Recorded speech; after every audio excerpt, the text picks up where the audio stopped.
तेजी से बढ़ रहे हैं। इसलिए 150 करोड़ वैक्सीन डोज का ये सुरक्षा कवच हमारे लिए बहुत महत्वपूर्ण हो जाता है।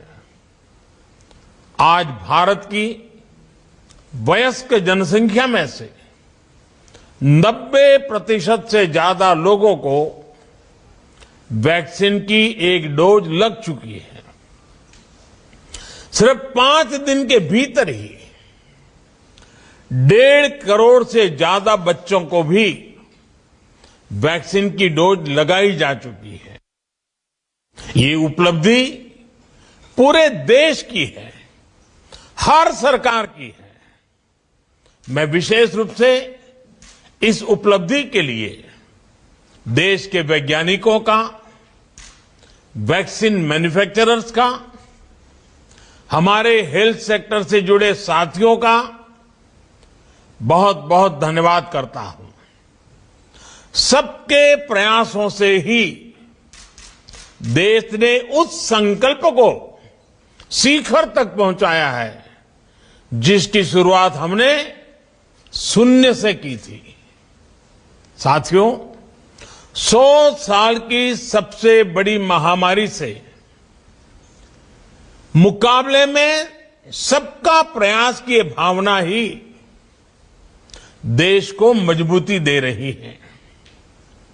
कोविड से लड़ने के लिए बेसिक और क्रिटिकल इंफ्रास्ट्रक्चर के निर्माण से लेकर दुनिया के सबसे बड़े, सबसे तेज मुफ्त टीकाकरण अभियान तक ये ताकत आज हर तरफ दिख रही है। इतनी भौगोलिक, आर्थिक और सामाजिक विविधताओं वाले हमारे देश में टेस्टिंग से लेकर टीकाकरण का इतना बड़ा इंफ्रास्ट्रक्चर जिस तेजी से के साथ हमने विकसित किया है, वो पूरी दुनिया के लिए एक उदाहरण बन रहा है। साथियों, अंधेरा जितना घना होता है, प्रकाश का महत्व उतना ही ज्यादा होता है। चुनौतियां जितनी बड़ी होती हैं, हौसला उतना ही महत्वपूर्ण हो जाता है और लड़ाई जितनी कठिन हो, अस्त्र शस्त्र उतने ही जरूरी हो जाते हैं। सरकार द्वारा अब तक पश्चिम बंगाल को भी कोरोना वैक्सीन की करीब करीब 11 करोड़ डोज मुफ्त मुहैया कराई जा चुकी है। बंगाल को 1,500 से अधिक वेंटिलेटर, 9,000 से ज्यादा नए ऑक्सीजन सिलेंडर भी दिए गए हैं। 49 पीएसए नए ऑक्सीजन प्लांट्स ने भी काम करना शुरू कर दिया है। ये कोरोना से मुकाबले में पश्चिम बंगाल के लोगों की मदद करेंगे। साथियों, चित्तरंजन नेशनल कैंसर इंस्टीट्यूट के कैंपस में लगी देशबंधु चित्तरंजन दास जी और महर्षि सुश्रुत की प्रतिमाएं तो हम सभी के लिए बहुत बड़ी प्रेरणा है। देशबंधु जी कहते थे, मैं इस देश में बार बार जन्म लेना चाहता हूं ताकि मैं इस देश के लिए जी सकूं, इसके लिए काम कर सकूं। महर्षि सुश्रुत स्वास्थ्य के क्षेत्र में पुरातन भारतीय ज्ञान के प्रतिबिंब रहे। ऐसी प्रेरणाओं से बीते वर्षों में देशवासियों के स्वास्थ्य से जुड़े संपूर्ण समाधानों के लिए होलिस्टिक तरीके से काम हुआ है।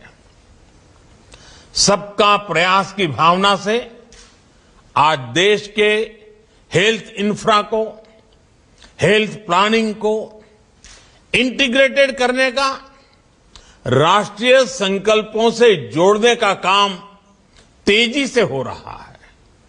हम हेल्थ सेक्टर में आज जो चुनौतियां हैं, उनसे निपटने के साथ साथ भविष्य को सुरक्षित बनाने के लिए भी निरंतर काम में जुटे हैं। वो वजह है जो बीमारियों का कारण बनती हैं, उन्हें दूर करने का प्रयास हो रहा है। बीमार होने की स्थिति में इलाज सस्ता और सुलभ हो, इस पर हमारी सरकार का ध्यान है। और उसके साथ ही डॉक्टर और मेडिकल इंफ्रा की कैपेसिटी का विस्तार करके स्वास्थ्य सेवाओं को बेहतर बनाया जा रहा है। साथियों, इसलिए अपने हेल्थ सेक्टर को ट्रांसफॉर्म करने के लिए देश आज preventive health, affordable health care, supply side intervention और मिशन मोड अभियानों को गति दे रहा है। प्रिवेंटिव हेल्थ केयर को yoga, Ayurveda, fit India movement, universal immunisation जैसे माध्यमों से प्रोत्साहित किया जा रहा है। स्वच्छ भारत मिशन और हर घर जल जैसी राष्ट्रीय योजनाओं से गांव और गरीब परिवारों को अनेक बीमारियों से बचाने में मदद मिल रही है। आर्सेनिक और दूसरे चरणों से जो पानी प्रदूषित होता है, देश के अनेक राज्यों में कैंसर का भी एक बड़ा कारण है। हर घर जल अभियान के इसके द्वारा इस समस्या के समाधान में बहुत मदद मिल रही है। साथियों, लंबे समय तक हमारे यहां गरीब और निम्न मध्यम वर्ग स्वास्थ्य सुविधाओं से इसलिए वंचित रहे क्योंकि या तो इलाज सुलभ ही नहीं था या बहुत महंगा था। गरीब अगर गंभीर बीमारी से ग्रसित होता था तो उसके पास दो ही विकल्प थे, या तो वो कर्ज ले, अपना घर या जमीन बेचे, या फिर इलाज का विचार ही टाल दे। कैंसर की बीमारी तो ऐसी है जिसका नाम सुनते ही गरीब और मध्यम वर्ग हिम्मत हारने लगता है। गरीब को इसी कुचक्र, इसी चिंता से बाहर निकालने के लिए देश सस्ते और सुलभ के लिए निरंतर कदम उठा रहा है। बीते सालों में कैंसर के इलाज के लिए जरूरी दवाओं की कीमत में काफी कमी की गई है। अभी मनसुख भाई इसका विस्तार से बता भी रहे थे। पश्चिम बंगाल सहित पूरे देश में जो 8,000 से ज्यादा जन औषधि केंद्र स्थापित किए गए हैं, उनमें बहुत सस्ते दाम पर दवाइयां और सर्जिकल सामान दिए जा रहे हैं। इन स्टोर्स पर कैंसर की भी 50 से अधिक दवाइयां बहुत कम कीमत पर उपलब्ध है। कैंसर की सस्ती दवाओं को उपलब्ध कराने के लिए विशेष अमृत स्टोर भी देश भर में चल रहे हैं।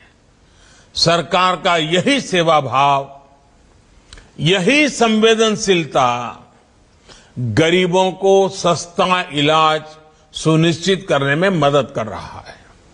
सरकार ने 500 से ज्यादा दवाइयों की जो कीमत नियंत्रित की है, वो भी मरीजों के हर साल 3,000 करोड़ रुपए से भी ज्यादा रकम बचा रही है। नागरिकों के पैसे बच रहे हैं।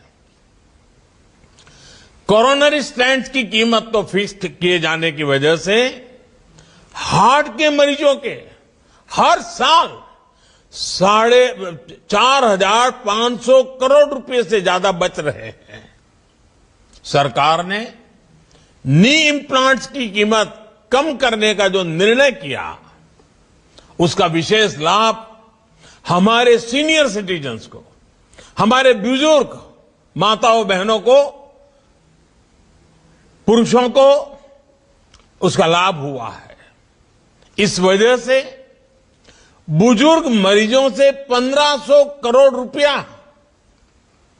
हर वर्ष बच रहे हैं। सरकार जो प्रधानमंत्री नेशनल डायलिसिस प्रोग्राम चला रही है, उसकी मदद से 12 लाख गरीब मरीजों को मुफ्त डायलिसिस की सुविधा मिली है। इससे भी उनके 520 करोड़ रुपए से भी ज्यादा रकम उनकी बचत हुई है।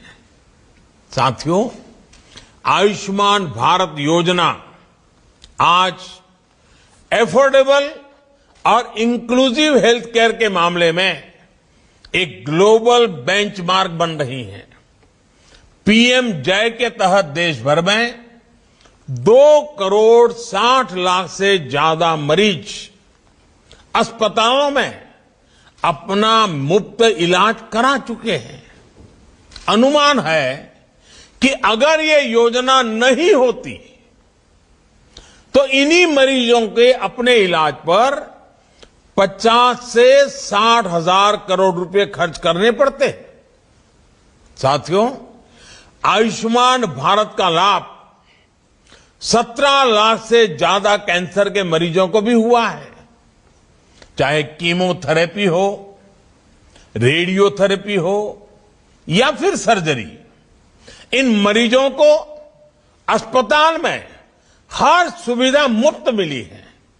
कल्पना कीजिए, सरकार के ये प्रयास नहीं होते तो कितने गरीबों का जीवन संकट में फंस जाता या कितने परिवार कर्ज के कुचक्र में फंस जाते। साथियों, आयुष्मान भारत सिर्फ मुफ्त इलाज का माध्यम पर नहीं है, बल्कि अर्ली डिटेक्शंस, अर्ली ट्रीटमेंट, इसमें भी बहुत कारगर सिद्ध हो रही है। ये कैंसर जैसी सभी गंभीर बीमारियों के लिए बहुत आवश्यक है, वरना हमारे यहां तो ज्यादातर मामलों में कैंसर का पता लास्ट स्टेज में ही चलता था, जब बीमारी लाइलाज हो जाती थी। इसी समस्या को दूर करने के लिए 30 वर्ष से अधिक आयु के साथियों में डायबिटीज, हाइपरटेंशन और कैंसर की स्क्रीनिंग पर बल दिया जा रहा है। आयुष्मान भारत योजना के तहत गांव-गांव में बन रहे हजारों हेल्थ एंड वेलनेस सेंटर इसमें आज बहुत उपयोगी सिद्ध हो रहे हैं। बंगाल में भी ऐसे 5000 से ज्यादा हेल्थ एंड वेलनेस सेंटर बनाए गए हैं। देश भर में लगभग 15 करोड़ लोगों को ओरल, ब्रेस्ट और सर्वाइकल कैंसर के लिए स्क्रीन किया जा चुका है। स्क्रीनिंग के बाद जिनमें लक्षण दिखते हैं, उनके इलाज के लिए गांव के स्तर पर ही हजारों स्वास्थ्य कर्मियों को विशेष रूप से ट्रेन भी किया गया है। साथियों, एक और बहुत बड़ी समस्या हमारे हेल्थ सेक्टर की रही है, डिमांड और सप्लाई में बहुत बड़ा गैप। डॉक्टर और दूसरे हेल्थ प्रोफेशनल्स हो या फिर हेल्थ इंफ्रास्ट्रक्चर, डिमांड और सप्लाई के इस गैप को भरने के लिए भी देश में आज मिशन मोड पर काम हो रहा है। साल 2014 तक देश में अंडर ग्रेजुएट और पोस्ट ग्रेजुएट सीटों की संख्या 90,000 के आसपास थी। पिछले 7 सालों में इनमें 60,000 नई सीटें जोड़ी गई हैं। साल 2014 में हमारे यहां सिर्फ 6 एम्स होते थे। आज देश 22 एम्स के सशक्त नेटवर्क की तरफ बढ़ रहा है। भारत के हर जिले में कम से कम एक मेडिकल कॉलेज जरूर हो, इसके लिए काम किया जा रहा है। इन सभी संस्थानों में कैंसर जैसी गंभीर बीमारियों के इलाज की सुविधाएं जोड़ी जा रही है। देश में कैंसर केयर इंफ्रास्ट्रक्चर को मजबूत करने के लिए 19 स्टेट कैंसर इंस्टीट्यूट्स और 20 टर्सरी केयर कैंसर सेंटर्स भी स्वीकृत किए गए हैं। 30 से अधिक संस्थानों पर तेजी से काम चल रहा है। पश्चिम बंगाल में भी कोलकाता, मुर्शिदाबाद और वर्धमान के मेडिकल कॉलेज में अब कैंसर से मरीजों का इलाज और आसानी से हो जाएगा। हमारे आरोग्य मंत्री मनसुख भाई ने इसका विस्तार से वर्णन भी किया है। इन सारे प्रयासों का एक बहुत बड़ा प्रभाव हमारे देश में डॉक्टरों की उपलब्धता पर पड़ेगा। जितने डॉक्टर देश में पिछले 70 वर्षों में बने, उतने डॉक्टर देश में अब अगले 10 वर्षों में बनने जा रहे हैं। साथियों, पिछले वर्ष देश में जो 2 बड़े राष्ट्रीय अभियान शुरू किए गए हैं, वो भी भारत के हेल्थ सेक्टर को आधुनिक स्वरूप देने में बहुत मदद करेंगे। Ayushman Bharat digital health mission इलाज में देशवासियों की सहूलियत बढ़ाएगा। मेडिकल हिस्ट्री के डिजिटल रिकॉर्ड से इलाज आसान और प्रभावी हो जाएगा। छोटी छोटी बीमारियों के लिए अस्पताल के चक्कर का झंझट कम होगा और इलाज पर होने वाली अतिरिक्त खर्च से भी नागरिकों को मुक्ति मिल पाएगी। इसी तरह आयुष्मान भारत इंफ्रास्ट्रक्चर मिशन से क्रिटिकल हेल्थ केयर से जुड़ा मेडिकल इंफ्रास्ट्रक्चर बड़े शहरों के साथ साथ अब जिला और ब्लॉक स्तर पर भी सुलभ होगा। इस योजना के तहत पश्चिम बंगाल को भी 5 वर्ष में 2,500 करोड़ रुपए से अधिक की मदद मिलनी सुनिश्चित हुई है। इससे पूरे राज्य में सैकड़ों हेल्थ सब सेंटर्स बनेंगे। लगभग 1,000 शहरी health and wellness centre operational होंगे। दर्जनों district integrated public health lab बनेगी और जिला अस्पतालों में सैकड़ों क्रिटिकल केयर बेड्स की नई कैपेसिटी तैयार होगी। ऐसे प्रयासों से हम भविष्य में कोरोना जैसी महामारी से और बेहतर तरीके से निपट पाएंगे। भारत को स्वस्थ और समर्थ बनाने का ये अभियान ऐसे ही जारी रहेगा। मेरा सभी नागरिकों से फिर आग्रह है कि सतर्क रहें, सभी जरूरी सावधानियां बरतें। मैं फिर एक बार इस कार्यक्रम में उपस्थित हर किसी का हृदय से बहुत बहुत धन्यवाद करता हूं। आप सबको अनेक अनेक शुभकामनाएं देता हूं। बहुत बहुत धन्यवाद। नमस्कार, मैं हूं मानक गुप्ता।